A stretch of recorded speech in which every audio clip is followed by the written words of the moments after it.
Okay, let's start with multiplication and division of a vector by a scalar. तो हम किसी vector को multiply भी कर सकते हैं और उस वेक्टर को डिवाइड भी कर सकते हैं किसी स्केलर क्वांटिटी से. If there is a vector a and scalar k, तो k के ऊपर तुम देख रहे हो वेक्टर का सिंबल नहीं है, तो कोई स्केलर क्वांटिटी है k. जैसे कि डेंसिटी जो होता है वो होता है मास अपॉन वॉल्यूम. तो डेंसिटी तो स्केलर क्वांटिटी है, पर अगर किसी वेक्टर क्वांटिटी को डिवाइड करें तो उसका एग्जांपल भी ढूंढ के बताऊंगा अभी मैं. तो मान लीजिए कोई जो वेक्टर है b वो k टाइम्स a है और जो वेक्टर c है वो a अपॉन k है, जहां पर k कोई पॉजिटिव नंबर है. यानी अगर k नेगेटिव हुआ, लेस देन 0 हुआ मतलब नेगेटिव हुआ तो वेक्टर की डायरेक्शन अपोजिट हो जाएगी. तो हमें ये देखना पड़ेगा कि पॉजिटिव है नेगेटिव. मान लो पॉजिटिव नंबर है, तो in multiplication of vector by scalar magnitude क्या हो जाता है, k टाइम्स हो जाता है. जैसे a को k से मल्टीप्लाई किया तो नया वेक्टर बन गया b. क्वांटिटी वेक्टर ही रहेगी जिसकी डायरेक्शन वही होगी जो a की है, while the direction remains same, so that angle between a and b. तो यहां पर अगर हम देखें कि कोई वेक्टर b है जो k टाइम्स a है, जैसे मैं बात कर रहा हूं डिस्प्लेसमेंट की, कि ग्लोबल पब्लिक स्कूल मेरे घर से 0.25 किलोमीटर पर है. ठीक है, 250 मीटर पर है. 0.25 किलोमीटर मतलब 250 मीटर टुवर्ड्स ईस्ट. और आईएल कॉलोनी उसका उसकी दुगनी दूरी पर है, डबल द डिस्टेंस. तो अभी डायरेक्शन वही रहेगी, सेम डायरेक्शन. तो k की वैल्यू 2 हो गई यहाँ पर, और वो डिस्प्लेसमेंट वेक्टर कितना हो गया, ट्वाइस हो गया. तो ये हो गया मल्टीप्लिकेशन, जिसमें डायरेक्शन चेंज नहीं होती, मैग्नीट्यूड k टाइम्स हो जाता है. हाँ, अगर k नेगेटिव है तो डायरेक्शन अपोजिट हो जाएगी. In division of a vector bye a scalar, अगर हम किसी वेक्टर को स्केलर से डिवाइड करते हैं तो मैग्नीट्यूड 1 बाय k टाइम्स हो जाएगा, डायरेक्शन सेम रहेगी.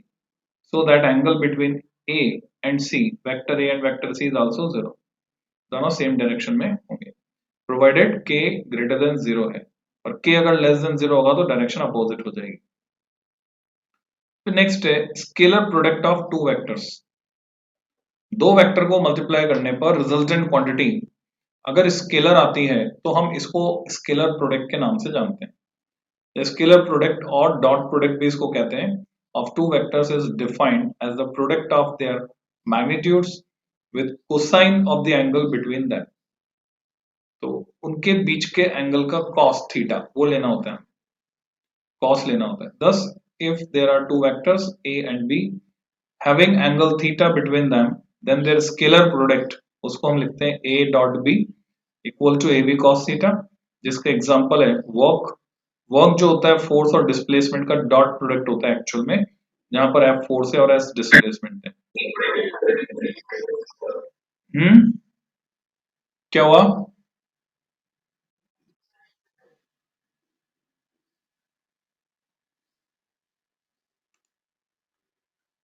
क्या हो गया? अभी आ रही है आवाज?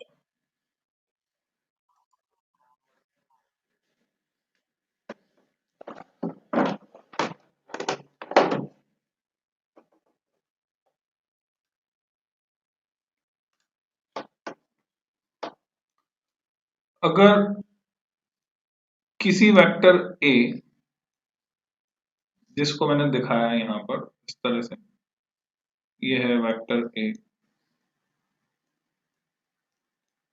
का डॉट प्रोडक्ट में लेना चाहता हूं वेक्टर b के साथ, तो रिप्रेजेंट करने का तरीका ये है. ये मैंने वेक्टर b को दिखाया, दिस इज वेक्टर b. अगर a और b के बीच में जो एंगल बन रहा है वो है थीटा.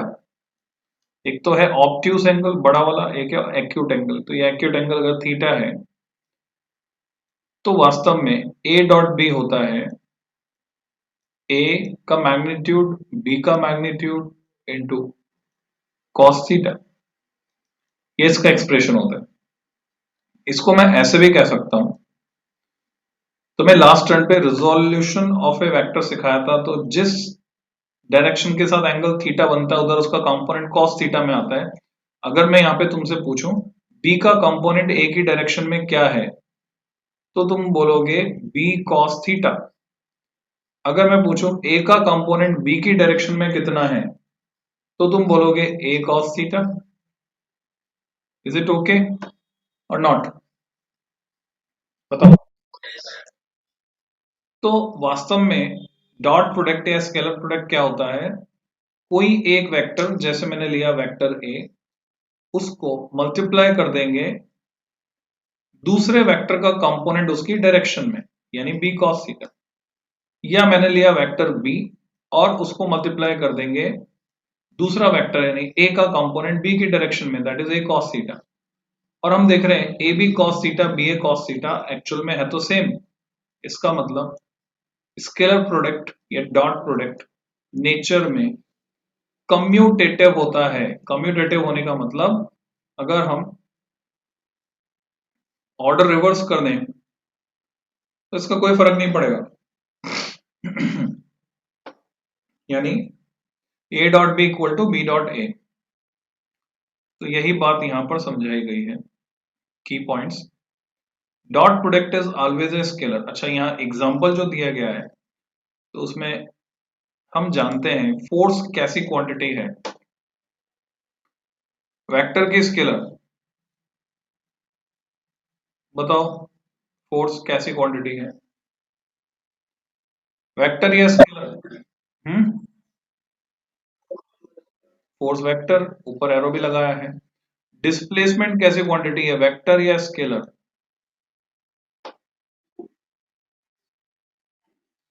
बताओ, वेक्टर है।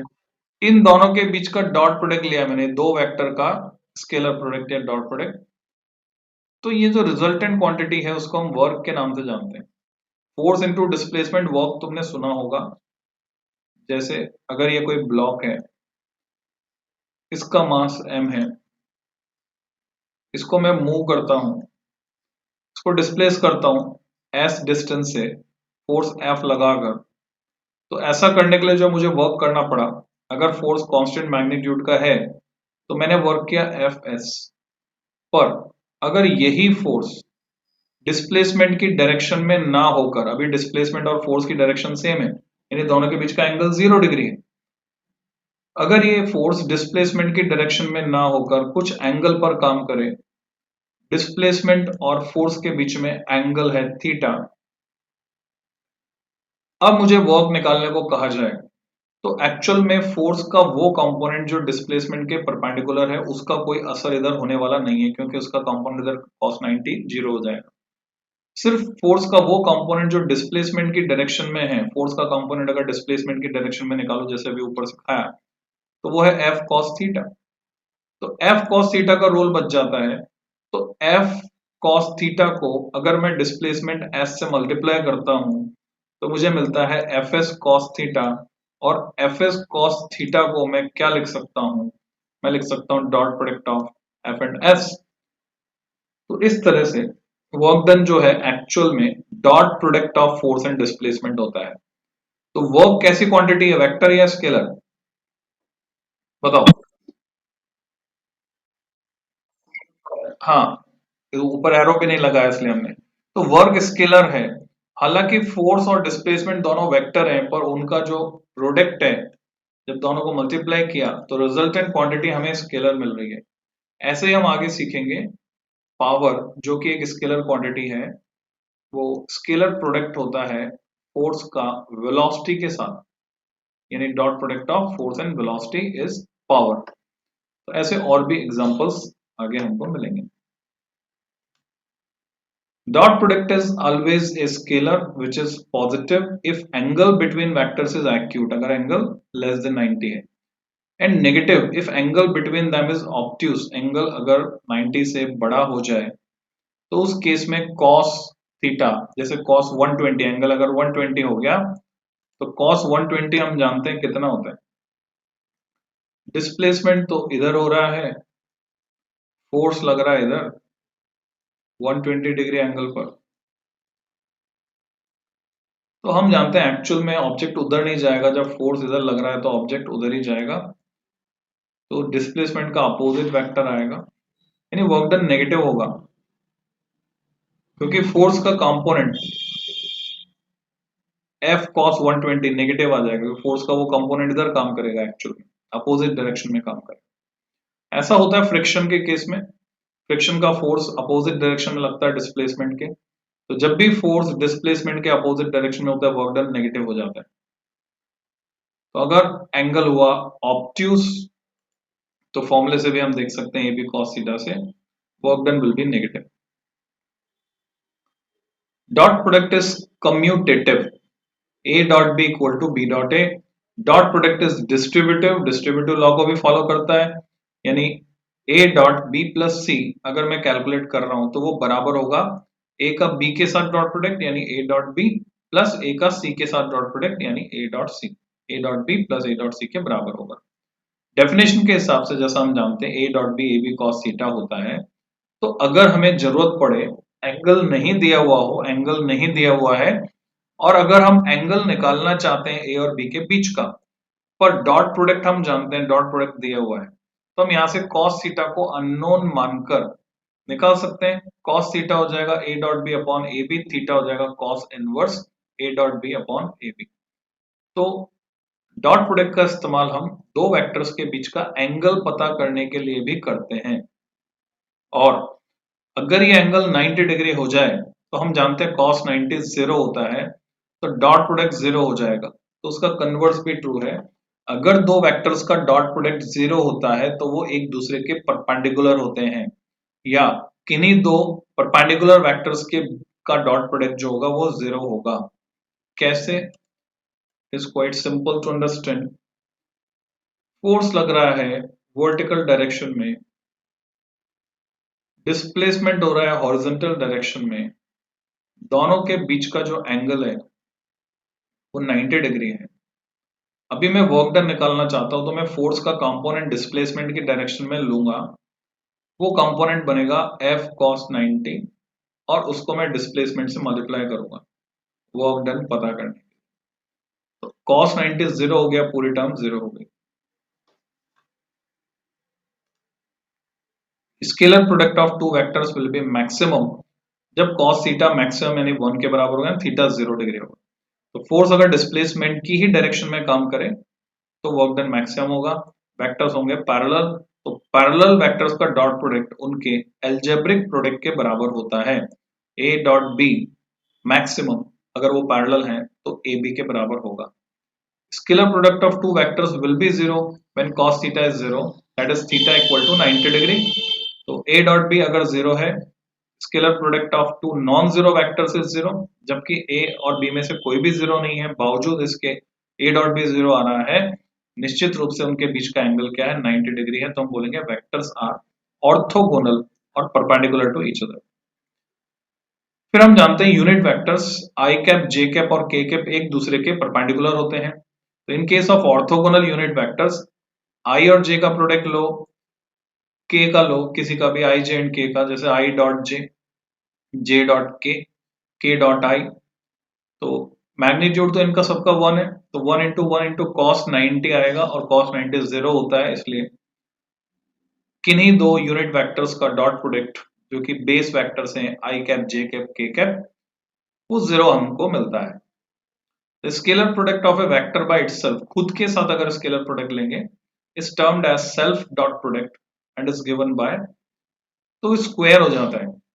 तो जनरली हम देख रहे हैं एक वेक्टर था, स्क्वायर करने पर ए कॉस जीरो, क्योंकि कोई वेक्टर खुद के साथ 0 डिग्री एंगल बनाएगा, तो हमें मिल रहा है ए स्क्वायर, और ये कैसी क्वांटिटी हो गई, स्केलर क्वांटिटी हो गई। तो जब भी हम किसी वेक्टर को स्केलर में कन्वर्ट करना चाहते हैं तो ये एक ट्रिक हो गई, शॉर्ट ट्रिक, कि हम उसका डॉट प्रोडक्ट खुद के साथ ले लेते हैं, और अगर हमें यहां से ए निकालना है यानी मैग्नीट्यूड ऑफ वेक्टर ए, तो हम इसका अंडर रूट कर देंगे, डॉट प्रोडक्ट लेकर उसका अंडर रूट कर देंगे।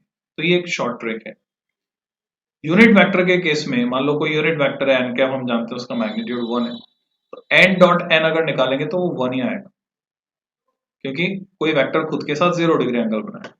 N dot N cap, I dot I cap, J dot J cap, K dot K cap, ये सब 1 के बराबर होंगे। तो अगर हम कंपोनेंट्स की फॉर्म में लिखना चाहते हैं ए डॉट बी को, तो हम ये फॉर्मूले की तरह यूज कर सकते हैं। हमने सीखा था 3D रेजोल्यूशन में कोई वेक्टर ए उसको लिखा जा सकता है उसका एक्स डायरेक्शन का component A X into I cap plus A Y into J cap plus A Z into K cap. फिर बी को लिखा जा सकता है B X I cap plus B Y J cap plus B Z K cap. अब जब मैं respective सारी टर्म्स को मल्टीप्लाई करूंगा तो जिन जिन में I dot J, I dot के डॉट जे ये सब आएंगे, उन सब में cos 90 होने की वजह से वो सारी टर्म्स 0 हो जाएंगी। कुल मिला के 9 टर्म्स आएंगी, 3 को 3 से मल्टीप्लाई करेंगे तो उनमें से 6 टर्म्स 0 हो जाएंगे, सिर्फ वो बचेंगे जिसमें आई डॉट आई आ रहा है यानी a x b x, j dot j आ रहा है a y b y, k dot k आ रहा है ए जेड बी जेड। अब यहां तक जो समझ में नहीं आया वो पूछो,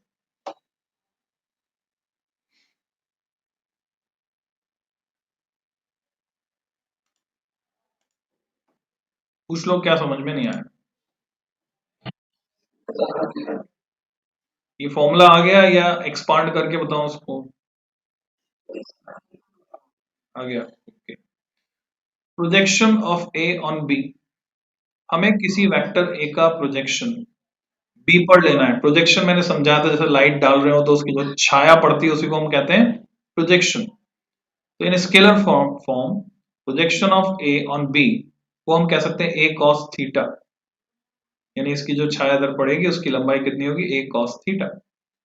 अब कॉस थीटा की वैल्यू जैसा कि हमने पहले पढ़ा, उसको अगर मैं यहाँ पे उठा के लिख देता हूं, कॉस थीटा कितना है हमारे पास, हम जानते हैं ए डॉट बी, ये ए बी कॉस थीटा है। तो यहां से कॉस थीटा की वैल्यू जो हमको मिलती है वो मिलती है A dot B divided by magnitude A B. तो ये वैल्यू उठाकर हमने यहाँ पे रख दी, ए कॉस थीटा की value A dot B upon A B. अब ए को जब मैं मल्टीप्लाई कर रहा हूं, मतलब नीचे डिनोमिनेटर में ए बी है, तो ये ए कट गया, सिर्फ बी बचा, तो A dot B upon B. और हम जानते हैं किसी वेक्टर जैसे वेक्टर बी, उसको उसके मैग्नीट्यूड से डिवाइड कर दिया जाए तो यूनिट वेक्टर बचेगा, क्योंकि मैग्नीट्यूड 1 हो जाएगा उसका। तो ये किसके बराबर हो गया, vector A dot B cap. तो ए का प्रोजेक्शन अगर हम बी पर लेते हैं तो वो होता है vector A dot B cap. ये स्केलर फॉर्म में है प्रोजेक्शन, क्योंकि डॉट प्रोडक्ट की फॉर्म में हमने लिखा है। वेक्टर फॉर्म में यानी प्रोजेक्शन की डायरेक्शन भी हमको चाहिए, ये प्रोजेक्शन का सिर्फ मैग्नीट्यूड है कि ये इसकी लंबाई कितनी होगी, जो यहाँ पे तुम डार्क लाइन देख रहे हो ए कॉस थीटा। पर अगर हमें इसकी डायरेक्शन भी चाहिए तो क्योंकि ये बी की डायरेक्शन में है, तो डायरेक्शन के लिए हम बी कैप यूनिट वेक्टर को मल्टीप्लाई कर सकते हैं इसके साथ। ने जो ऊपर रिजल्ट आया vector A dot B cap, ये मैग्नीट्यूड हो गया क्योंकि डॉट प्रोडक्ट स्केलर क्वांटिटी होती है, और उसके साथ हमने बी कैप को मल्टीप्लाई कर दिया जो कि इसकी डायरेक्शन है। और लिख कर देखे तो ऐसे होगा projection of A on B A cos theta into B cap. ये बी कैप डायरेक्शन आ गई, उसकी डायरेक्शन में यूनिट वेक्टर जो एसोसिएटेड है लास्ट। यहां तक कुछ पूछना है या आगे पढ़े?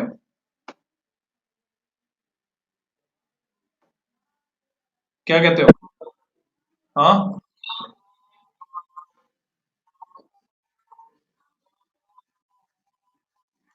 ये रहा, ये देखो ए डॉट बी क्या होता था, ए बी कॉस थीटा, तो कॉस थीटा क्या हो जाएगा, ए बी इसमें डिनोमिनेटर में जाएगा, तो लिख सकता हूँ कॉस थीटा को A dot B upon A B लिख सकता हूँ।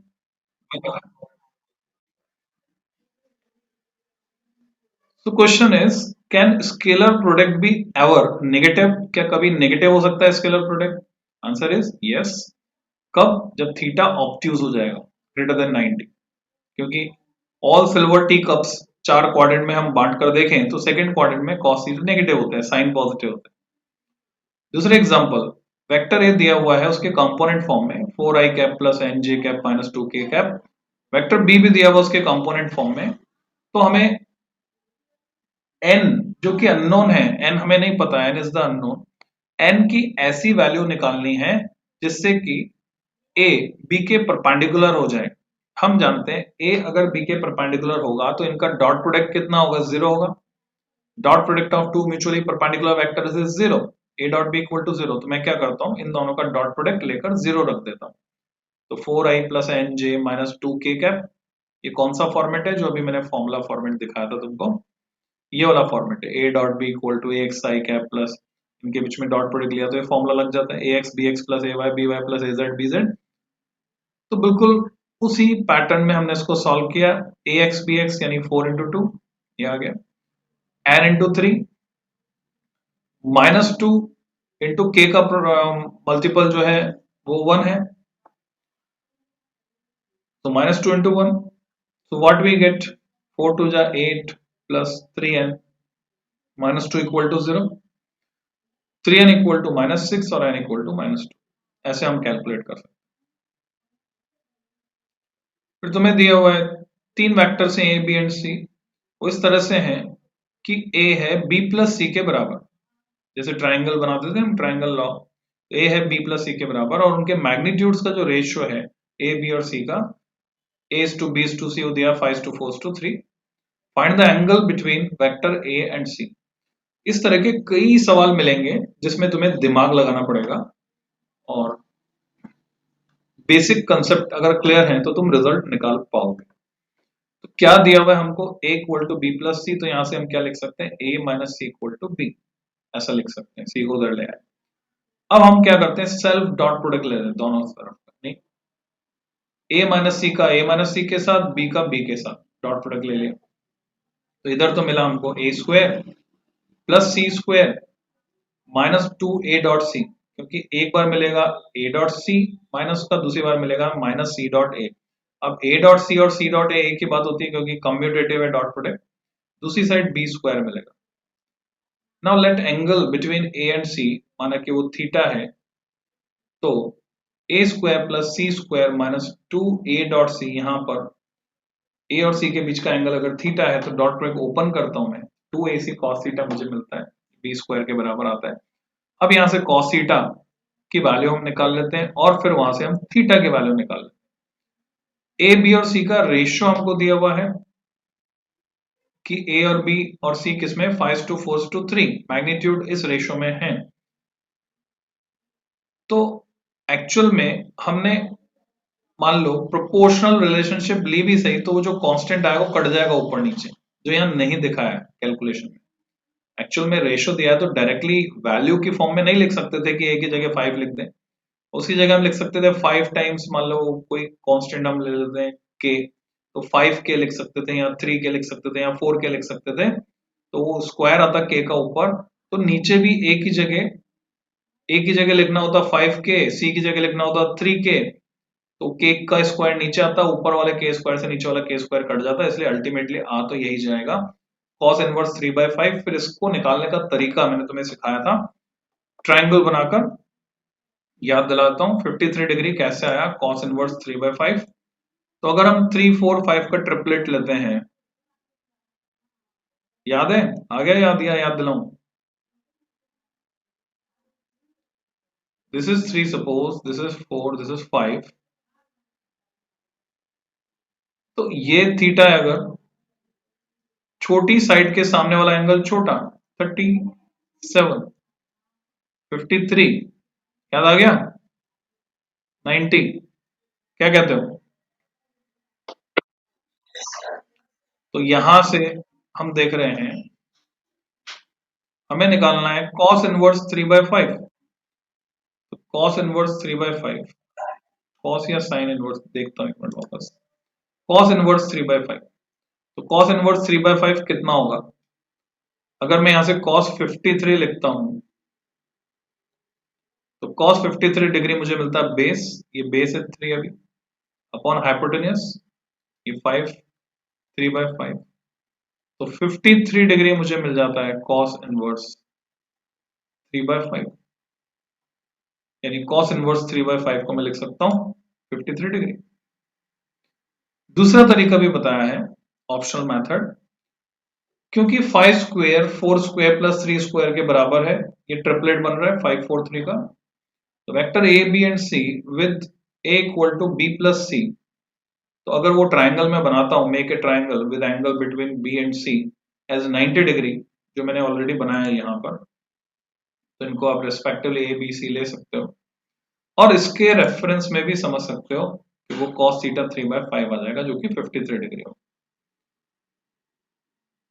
तो और प्रैक्टिस करनी है तो क्वेश्चन प्रैक्टिस अपने आप आपको करने, मैं आप सिखा रहा हूँ vector product of two vectors. Scalar product हमने पढ़ लिया, वेक्टर प्रोडक्ट किसको कहते हैं, जैसे नाम ही हमें सजेस्ट कर रहा है, नाम से हमें पता चल रहा है, अगर रिजल्टेंट क्वांटिटी एक वेक्टर क्वांटिटी होगी दो वेक्टर्स को मल्टीप्लाई करने पर, तो उसे बोलेंगे वेक्टर प्रोडक्ट या बोलेंगे क्रॉस प्रोडक्ट।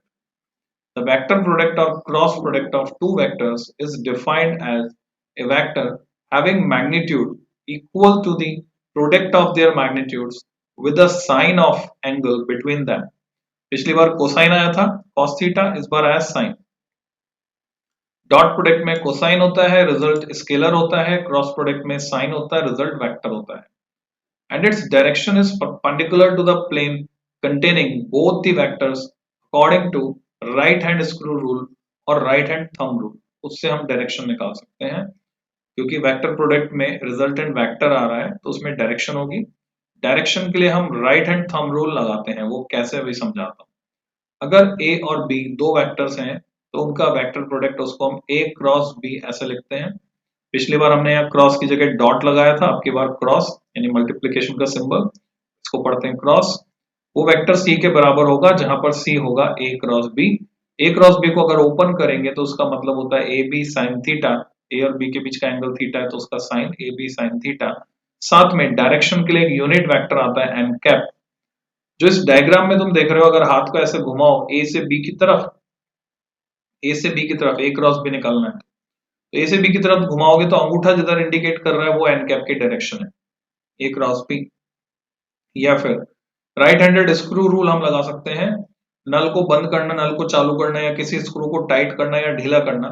इस स्क्रू को अगर मैं ए से बी की तरफ घुमाऊंगा तो इसका एडवांसमेंट ऊपर की तरफ होगा, तो ए क्रॉस बी की डायरेक्शन उधर ही होगी जिधर इसका एडवांसमेंट होगा। पर यहीं पे अगर मैं बी क्रॉस ए निकाल रहा हूं तो जस्ट रिवर्स घुमाऊंगा तो डायरेक्शन नीचे की तरफ आएगी, यानी वो माइनस एन कैप की डायरेक्शन होगी। इसी को कहते हैं हम राइट हैंड स्क्रू रूल। तो क्रॉस क्रॉस प्रोडक्ट में हम बेसिकली क्या करने वाले हैं, ये कोई वेक्टर है, वेक्टर ए, ये कोई दूसरा वेक्टर है, वेक्टर बी, इनके बीच का एंगल है थीटा, और मैं निकालना चाहता हूं ए क्रॉस बी। तो ए का मैग्नीट्यूड आएगा, बी का मैग्नीट्यूड आएगा, दोनों के बीच जो एंगल है थीटा उसका साइन आएगा, इन तीनों का product.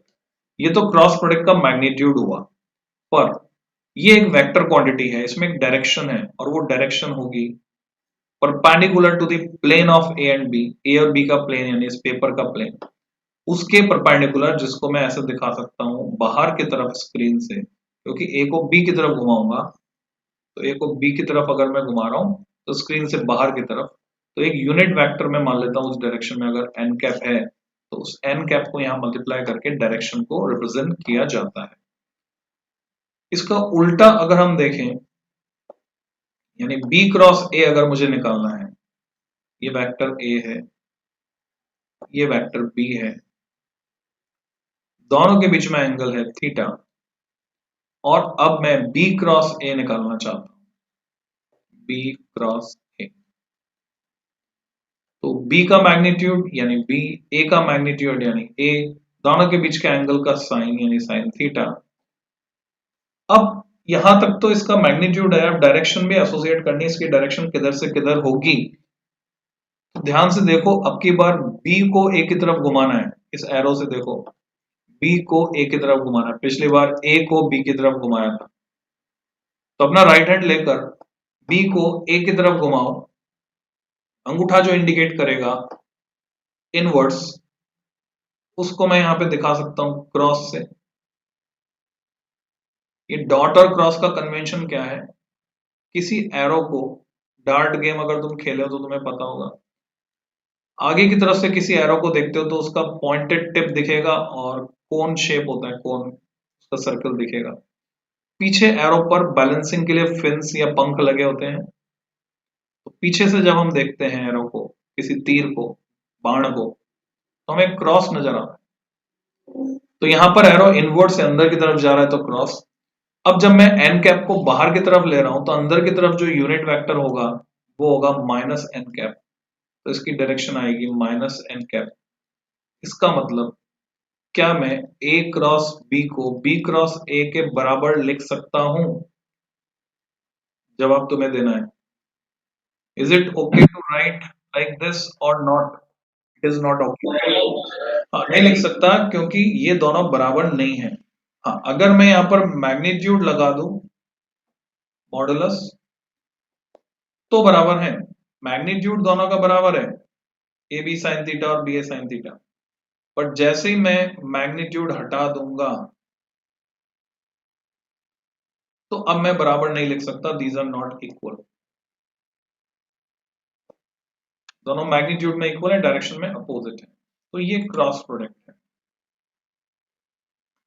Right hand screw rule क्या होता है? Direction of A cross B, that is C, is perpendicular to the plane containing vector C and B and towards the advancement of the right handed screw rotated from a first vector to b second vector through the smaller angle between them, small angle, smaller, चलो ठीक है, smaller angle, क्योंकि दो angle है, एक बड़ा angle एक छोटा एंगल, तो स्मॉलर एंगल हमें चूज करना है।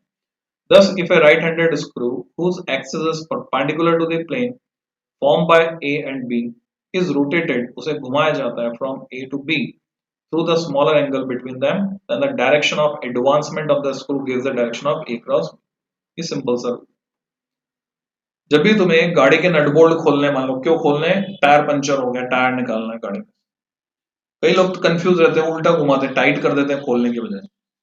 तो वहां पर ये राइट हैंड स्क्रू रूल लगता है, किसी भी नट बोल्ट स्क्रू को खोलना है तो राइट हैंड स्क्रू रूल लगता है। अब यहाँ पे भी फाइन डिटेल ये है कि ये राइट हैंडेड थ्रेड होने चाहिए उसमें, मोस्ट ऑफ द ऑब्जेक्ट्स में राइट हैंडेड थ्रेड होते हैं। पर अगर तुमने वो जो व्हाइट बोर्ड पे लिखने वाला पेन देखा हो, व्हाइट बोर्ड मार्कर जिसे टीचर पढ़ाते हैं व्हाइट बोर्ड पर, उस पेन को अगर खोलोगे उल्टा खोलता है, उल्टा बंद होता है, क्योंकि उसमें लेफ्ट हैंडेड थ्रेड होते हैं। मिक्सी के जार में जो ब्लेड होती है कट करने वाली, कभी ब्लेड अगर बदलनी हो तो वो ब्लेड भी उल्टा घूमने पर खुलती है, क्योंकि उसमें लेफ्ट हैंडेड थ्रेड होते हैं। तो कुछ ही जगह ऐसी हैं जहां लेफ्ट हैंडेड थ्रेड होते हैं, वहां पर ये रूल फॉलो नहीं होता, इसका उल्टा हो जाता है। And most of the places right handed threads होते हैं। थ्रेड्स यानी ये जो चूड़ियां कटी हुई है इस पे, इनको कहते हैं थ्रेड्स, वहां पर राइट हैंड रूल लगेगा। वेक्टर प्रोडक्ट के कुछ एग्जांपल है, जैसे स्केलर प्रोडक्ट के एग्जांपल थे W equal to F dot S, P equal to F dot V. वैसे वेक्टर प्रोडक्ट के एग्जांपल है टॉर्क, जो कि घुमाने वाला फोर्स होता है, उसको हम टॉ वेक्टर से दिखाते हैं, सिंबल इज टॉ। ये होता है आर क्रॉस एफ, जहाँ पे आर है मोमेंट, आर यानी डिस्टेंस, परपेंडिकुलर डिस्टेंस, और एफ है force. Velocity V, linear velocity को एंगुलर वेलोसिटी के टर्म्स में हम एक्सप्रेस कर सकते हैं, v equal to omega cross R. Angular momentum जो होता है उसको जे से दिखाते हैं।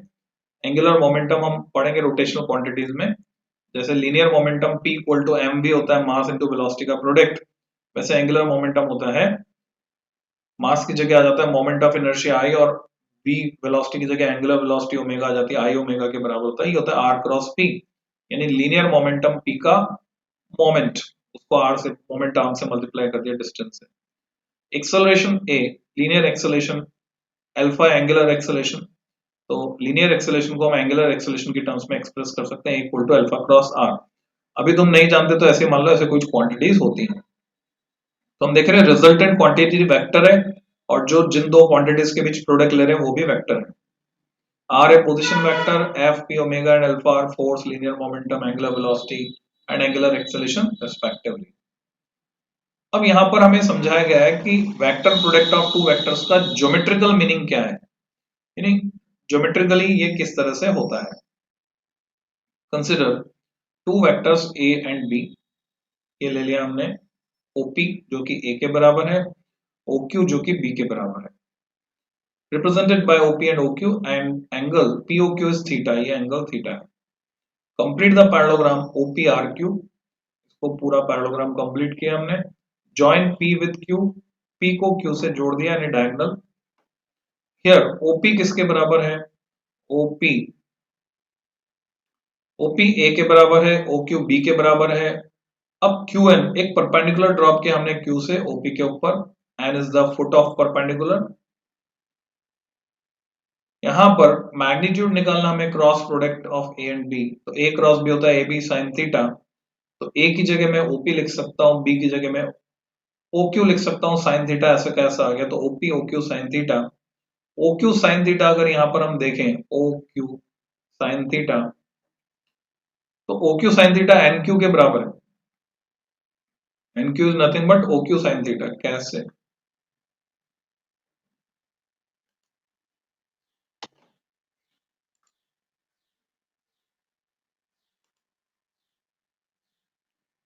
इसको यहां से उठा लेते हैं हम।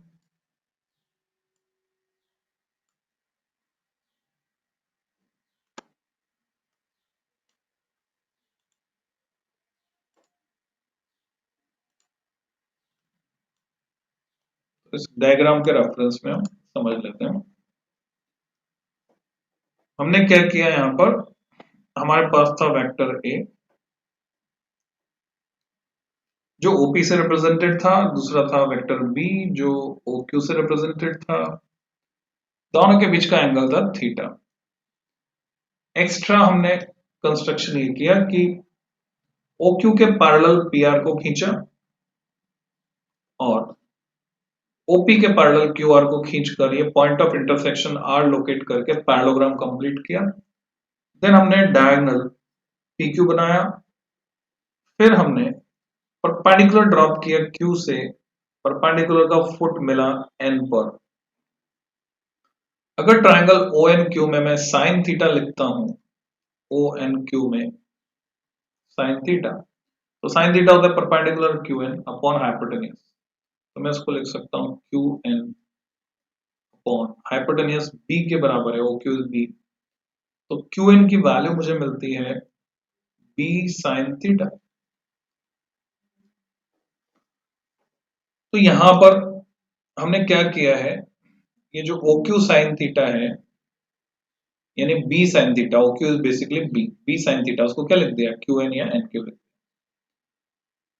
अब अगर हम यहाँ पर देख रहे हैं OP, OP क्या है? OP is the base, triangle OPQ की बात करें तो OP बेस है और QN है हाइट, OP इंटू NQ, तो बेस इंटू हाइट, तो बेस इंटू हाइट ट्रायंगल के एरिया का डबल होता है, ट्रायंगल का एरिया होता है half into base into height, यानी वो पैरेललोग्राम के एरिया के बराबर है, क्योंकि इस पैरेललोग्राम में दो ट्रायंगल आ रहे हैं, तो एरिया ऑफ पैरेललोग्राम होता है बेस इंटू हाइट, OPRQ। तो एरिया ऑफ ट्रायंगल POQ उसका आधा हो जाएगा, base into height upon half, यानी half of A cross B। तो ज्योमेट्रिकल मीनिंग क्या है क्रॉस प्रोडक्ट का, वो यहां से समझाने की कोशिश की गई है कि अगर आपको दो वेक्टर दिए हुए हैं A और B जो कि एक पैरेललोग्राम की दो एडजेसेंट साइड्स को फॉर्म कर रहे हैं, तो उस पैरेललोग्राम का जो एरिया होगा वो A क्रॉस B के मैग्नीट्यूड के बराबर होगा। तो इससे फॉर्मूले से हम पैरेललोग्राम का एरिया भी निकाल सकते हैं। अगर हमें पैरेललोग्राम की दो एडजेसेंट साइड्स, एडजेसेंट मतलब जो मिल रही हैं आपस में, वो पता है, तो उनका जो क्रॉस प्रोडक्ट निकालेंगे उससे हमें उस पैरेललोग्राम का एरिया मिल जाए। Formula to find area: if A and B are two adjacent sides of a triangle है अगर, then its area is half of A cross B. A and B are two adjacent sides of a parallelogram, then area is magnitude of A cross B. If A and B are diagonals of a parallelogram, then its area half of magnitude of A cross B. Diagonal है अगर, A and B are diagonals of parallelogram, then its area। क्या ये बात हजम हुई? पहले दोनों तो ठीक है, व्हाट अबाउट द थर्ड? बताओ, ये समझ में आ गया क्या? डायगोनल्स है तो कैसे?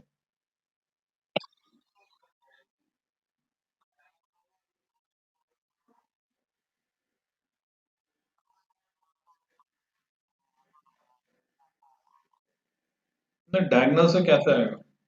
अगर ए और बी डायगनल्स हैं तो कैसे आ जाएगा? एक्सप्लेन, एक्सप्लेन करो। वो नहीं पता तो पता होना चाहिए ना, जैसे ये पता है हमको, ये तो हमने कैलकुलेट करके देखे। तो अगर ए और बी डायगनल्स हैं तो ये कैसे आ जाएगा? डायगनल्स की टर्म्स में एरिया निकालना है, तो इसके लिए हम एक्टिविटी करते हैं यहाँ पे। सपोज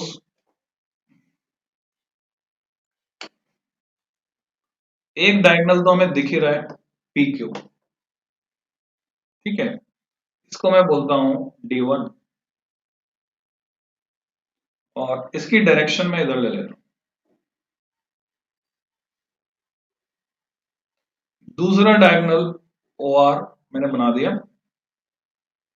और इसको नाम देता हूं मैं D2। This is D2।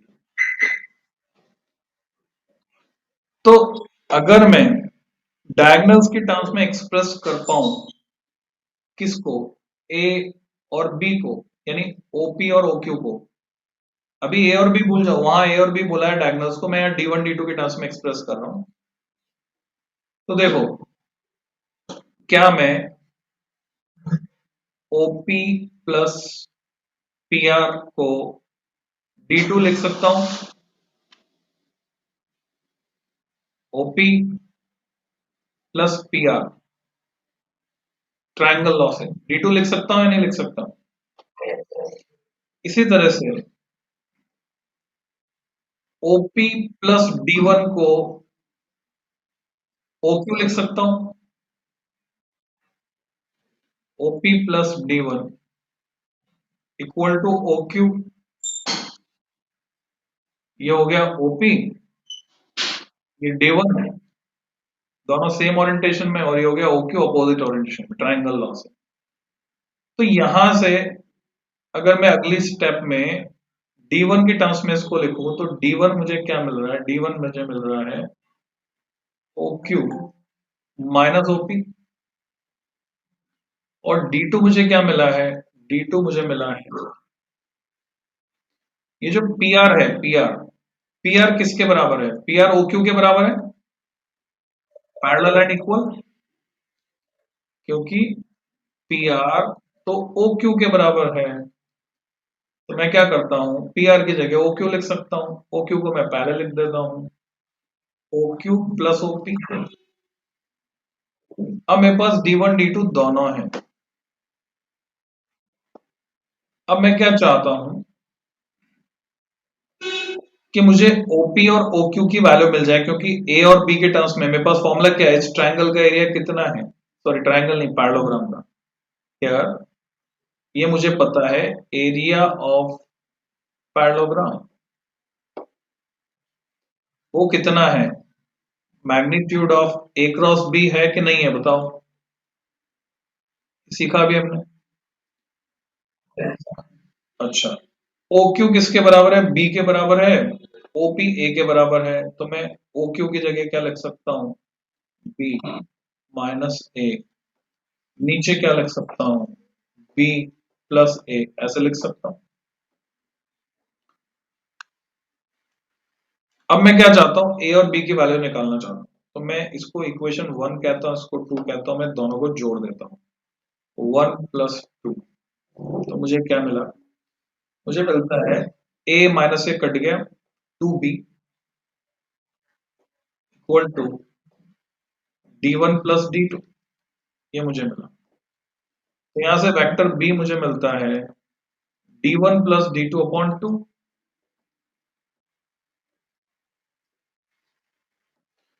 और जब मैं वेक्टर A निकालना चाहता हूं, तो मैं क्या करता हूं, सेकंड में से फर्स्ट को सब्ट्रैक्ट कर देता हूं, इक्वेशन 2 माइनस इक्वेशन 1। तो 2 में से 1 को सब्ट्रैक्ट किया, तो B और B कट गए, A minus of minus A 2A, और इधर D2 माइनस D1।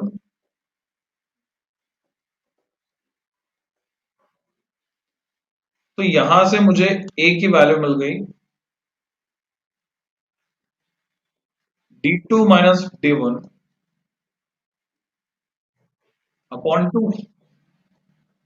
तो अब मेरे पास ए की वैल्यू है, मेरे पास बी की वैल्यू है, जिसको यहां से उठाकर मैं इसमें रख देता हूं एरिया में, तो मुझे क्या मिलता है, मॉडुलस ऑफ ए की जगह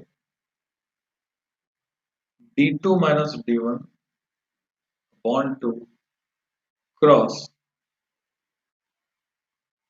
d2 प्लस d1 अपॉन 2। क्या इसमें कोई आपत्ति है तुमको, या ये समझ में आ गया?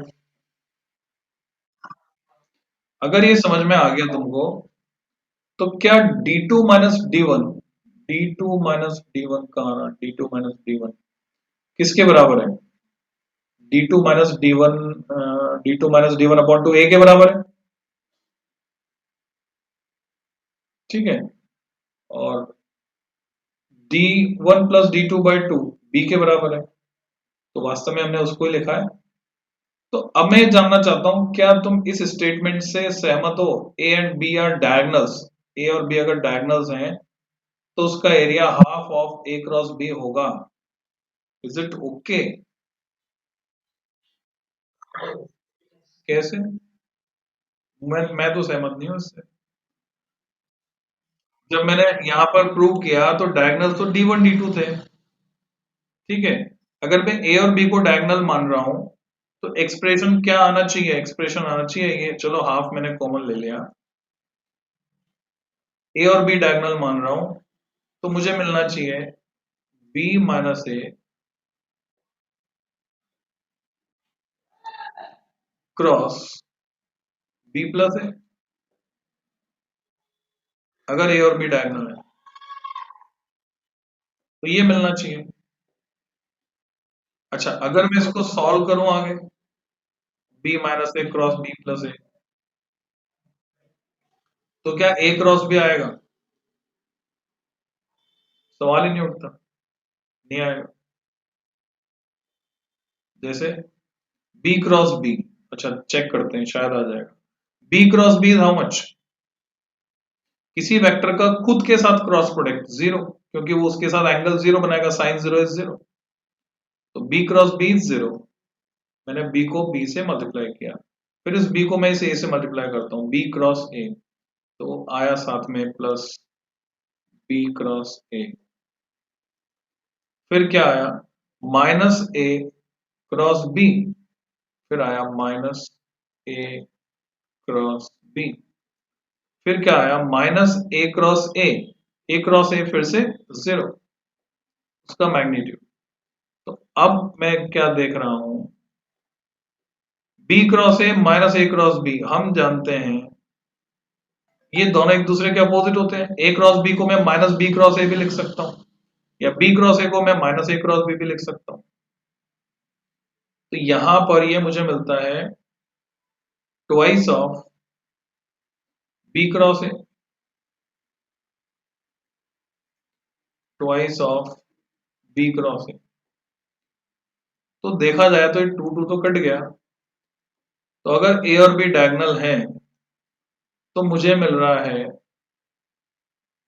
एरिया बी क्रॉस ए का मैग्नीट्यूड, अगर ए और बी डायगोनल है।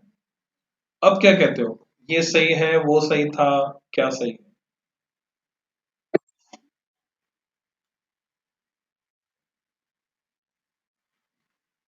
यहां मुझे मिल रहा है बी क्रॉस ए, यहां ये कह रहे हैं ए क्रॉस बी का हाफ,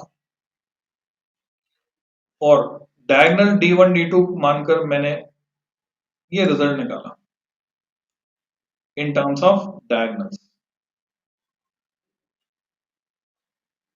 तो अब ये तुम्हारा होमवर्क है, you have to find actually ये लिखा हुआ सही है या गलत है, और अगर डायगोनल्स के फॉर्म में हमें फॉर्मूला चाहिए तो वो फॉर्मूला क्या होगा। तो ये एक्टिविटी मैं तुम्हारे ऊपर छोड़ता हूं, तो कल की क्लास में मिलते हैं हम। आज यहीं खत्म कर रहा हूं इसको मैं, तो ये चेक कर लेना तुम।